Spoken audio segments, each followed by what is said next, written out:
Boa tarde a todos e a todas. É um prazer estar aqui com vocês e gostaria também de agradecer aos organizadores do evento e parabenizar por essa importante iniciativa.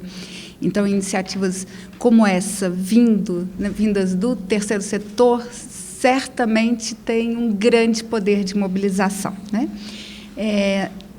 O tema das doenças crônicas realmente é um tema de grande importância pela extensão, pela magnitude. As doenças crônicas no Brasil já correspondem a 75% dos óbitos e acometendo de forma prematura, né, levando a mortes e a incapacidades, né?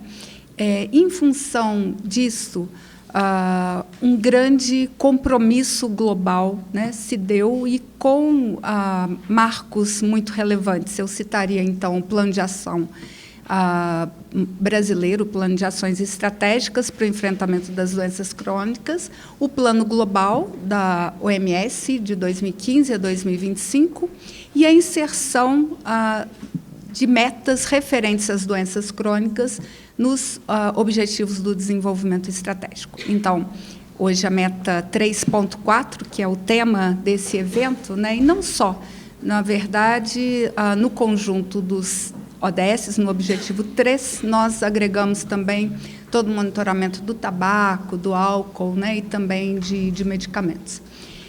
E a grande pergunta que se faz, essas metas, elas estão sendo atingidas, né? Então, nós temos uma série de pesquisadores que têm se debruçado sobre isso, que têm monitorado, não só no país, mas no mundo todo, né? E tem alguns artigos que têm sido produzidos, né, de grande importância, eu citaria alguns do Lancet, né, esse da Task Force, né, de economistas e NCDs, que tem uma discussão bastante relevante, né, e que situa o enfrentamento das doenças crônicas no campo da intersetorialidade. Então, não é somente uma ação da saúde. E ela articula, né, uma série de ODS, né, a resposta ao enfrentamento para as doenças crônicas depende, então, né, de ações de redução da pobreza, né, no combate à fome, né, a melhora da educação, da igualdade de gênero, do crescimento econômico, da equidade, né, da produção e do consumo sustentável. Então, pelo menos 8 ODS, né, estão interligados e articulados, né. Esta outra análise, né, do grupo do Carga Global de Doenças, né, mostra, né, também uma grande preocupação, né. Então, aqui seria a distribuição dos 195 países, né, e para atingir a meta seria necessário, né, que se trabalhasse com uma redução anual de menos 2,7%, né, na taxa de mortalidade, para que chegássemos em 2030 com menos 30%, né, da probabilidade de morte. E, de fato, só esses que estão em azul, né, estão, de fato, conseguindo atingir esta redução. Então, isso é bastante preocupante, né? Esta outra análise, né, do Lancet também aponta a diferença entre os países, né? Então, em verde, nessa época também o Brasil estava em verde, né, os países que potencialmente atingiriam as metas, né, entre mulheres seriam 35 países, 19%, e entre homens, 30 países, ou 16%. Com o que eles chamam de uma ligeira aceleração do declínio, nós teríamos em torno de 50 países, né? Então, isso adiaria o alcance dessa meta para 2040. Aumento ou estagnação, nós teremos um conjunto aí de 10% dos países e lentos progressos, a maioria dos países, com quase 85 países no mundo, né?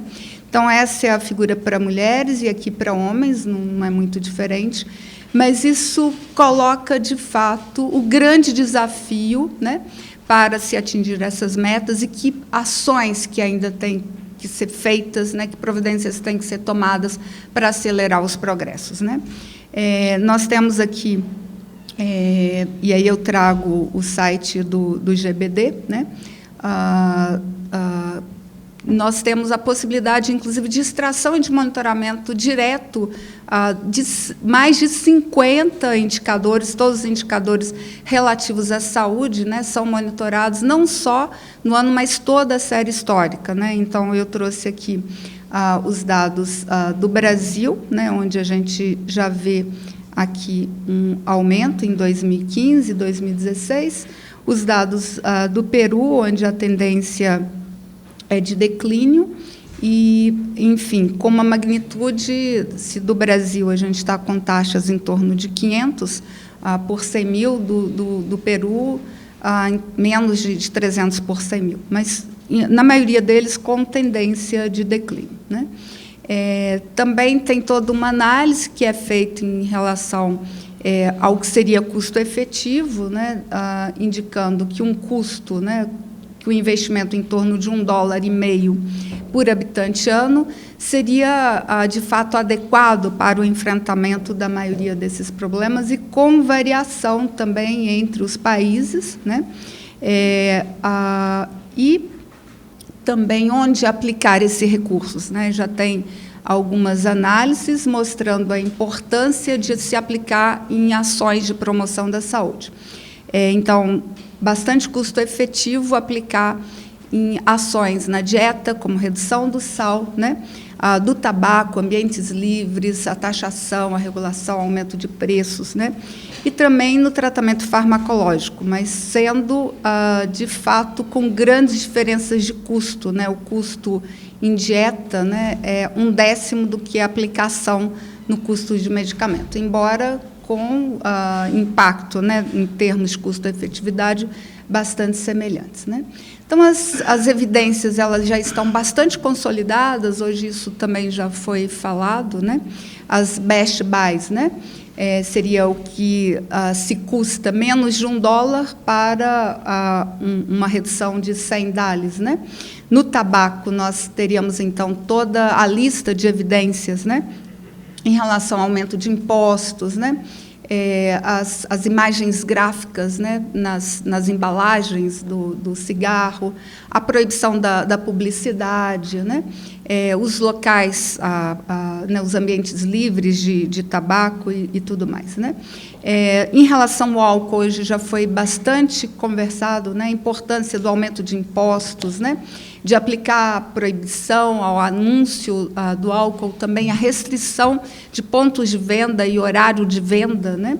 Em relação à dieta não saudável, né? Então, a redução do sal seria de máxima importância, mas também o controle de propagandas, né?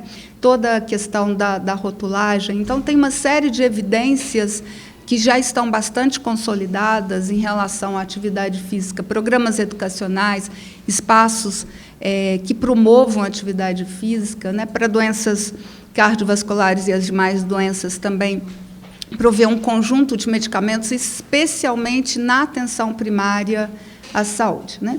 Quais os pontos fortes, né, do Brasil no enfrentamento das doenças crônicas, né? Então, eu destacaria como a nossa Best Buy, né, o nosso plano de enfrentamento das doenças crônicas, né, de 2011 a 2022, né, com um formato muito semelhante ao da OMS, né, porque ele, embora tenha sido lançado 2 anos antes, mas com todo o diálogo e com todas as evidências, né, inclusive ele foi lançado pela presidenta Dilma exatamente na reunião de alto nível em Nova York, né, em 2011. Então, 4x4, 4 doenças, os 4 fatores de risco, em 3 eixos, né, de vigilância, monitoramento, prevenção e promoção da saúde e cuidado integral.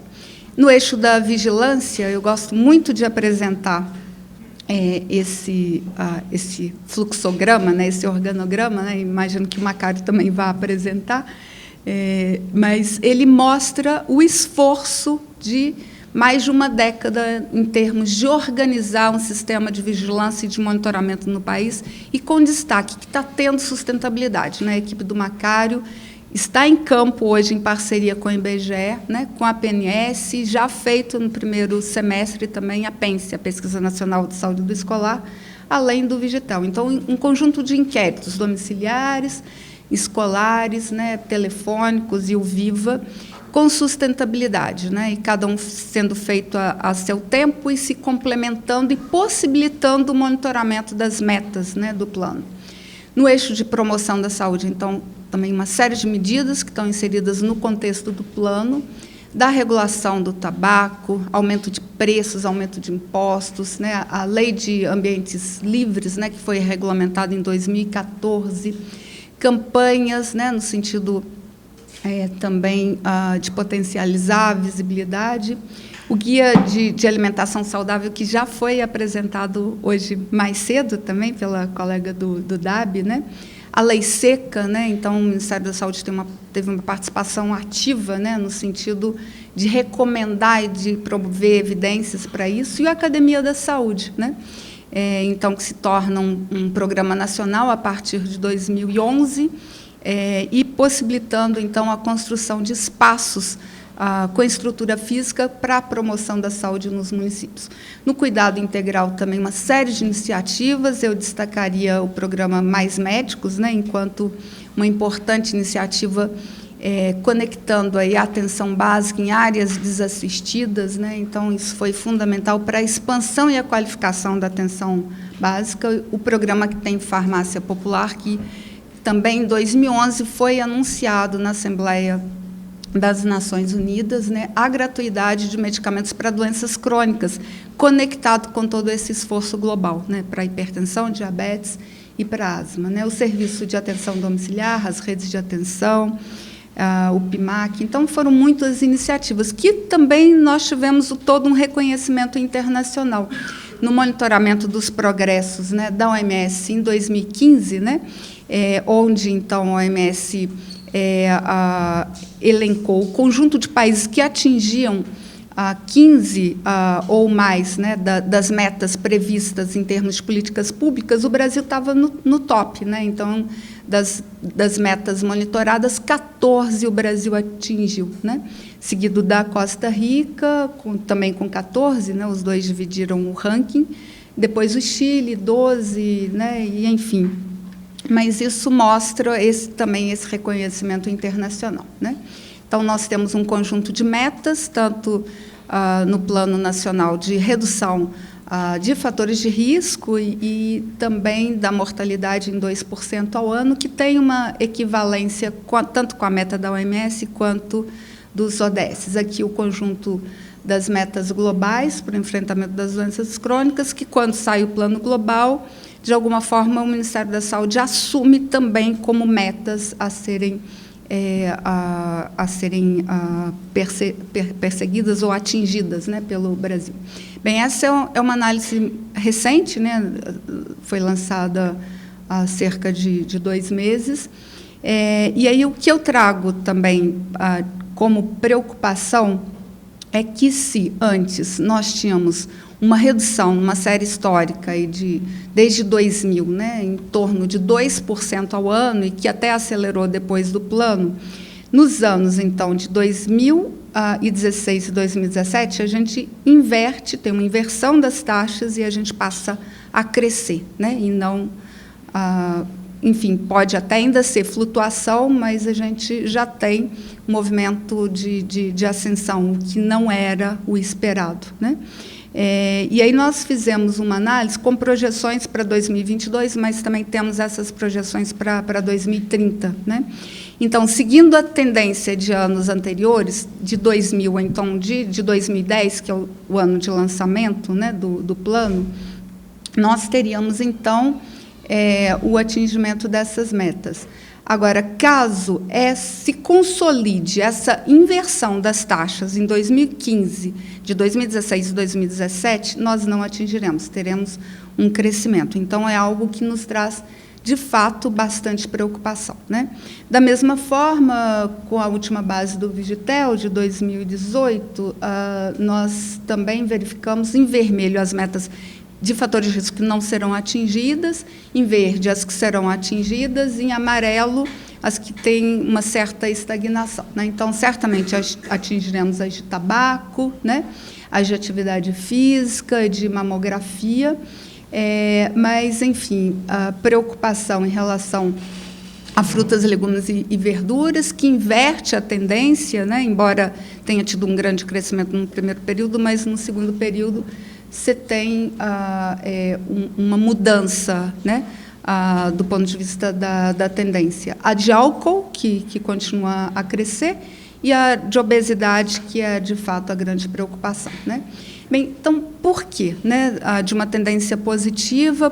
O que mudou para que a gente, enfim, tivesse essa inversão nas taxas de mortalidade, né? Enfim, nós temos no país, né, uma grave crise política, econômica, institucional, né? Medidas de austeridade fiscal têm sido implantadas, né, e todas as evidências mostram também que as doenças crônicas elas têm uma alta correlação com pobreza, né? Então, populações mais vulneráveis, de baixa renda, baixa escolaridade, elas tendem a acumular mais fatores de risco e taxas de mortalidade mais elevadas, né? Então, a outra questão se deve ao baixo investimento nas medidas de regulação, né? Então, essa análise é do professor Adriano Massuda, que é brasileiro e em parceria com colegas da Harvard, né? Eles, então, destacam a crise fiscal e a redução do PIB, né? Então, isso, o aumento da pobreza, de fato, tem um reflexo direto, né, sobre o aumento das taxas de mortalidade, dos fatores de risco. E eu destacaria também problemas relacionados à regulação, né, que precisam ser retomados, né? Então, eu trago aqui o grupo de trabalho que foi proposto pelo ministro da Justiça, o ministro Moro, né, que vem exatamente ao contrário de tudo que se traz como boas evidências, né, que é exatamente reduzir os impostos sobre cigarros, né? As entidades reagiram, o ministro da Saúde teve também uma postura de reagir, se posicionar contrário. Felizmente, isso parece que não foi adiante, né, mas mostra, de alguma forma, um descompasso do governo com esses temas, né? E, da mesma forma, não cabe à saúde, mas são outros ministérios que aumentam impostos, né, do tabaco, e há 2 anos que a gente não vê aumento, né? Isso favorece a iniciação, né? Então, é algo que a gente tem que, de fato, discutir e buscar reverter, né? E essa medida também do Bolsonaro, elevando o benefício fiscal para indústrias de refrigerantes, né, especialmente na região amazônica, né, o que, de fato, traz uma imensa preocupação, né, já que a gente atribui grande parte o crescimento da obesidade, né,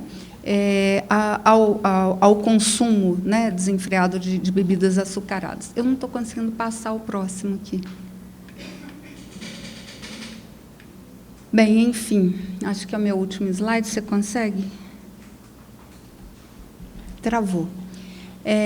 Então, face a isso, nós temos que repensar, né, quais são as medidas, né, e o que eu sugiro nesse contexto. Primeiro, fundamental a sustentabilidade do monitoramento, né? Então, isso a equipe do Ministério da Saúde, comandada agora, né, pelo Wanderson e pelo Macário, né, tem conseguido desenvolver importantes parcerias e projetos, né, para a continuidade da PNS, da PENS, do Vigitel. Isso é fundamental para que a gente saiba onde estamos, né? Nossa bússola tem que se manter ativa. Monitoramento do plano, né? Mas, além disso, a gente tem que avançar nas medidas regulatórias, né? E aí eu acho que cabe à sociedade civil também esse processo, né? Em relação ao tabaco, dieta, ao álcool, temos que avançar. Investir em ações de promoção da saúde, né? Tratamento de pessoas de risco. Então, na atenção básica, isso também tem que estar muito claro, quais são os grupos prioritários de risco para tratamento, para priorização, né? Investir em medidas de comunicação, a participação da sociedade civil. Então, fóruns como esses são fundamentais. E, essencialmente, a redução da iniquidade, a retomada do crescimento, e não dá para também incluir toda a nossa discussão em relação à Emenda Constitucional 95. Né? A Emenda Constitucional 95 é extremamente lesiva, não só para a saúde, né, mas para o conjunto das políticas sociais, para a ciência do país. Ela ameaça não só o nosso futuro, mas o nosso presente. Né? Então, eu acho que a gente tem que ter realmente um posicionamento muito firme em relação a isso. Muito obrigada.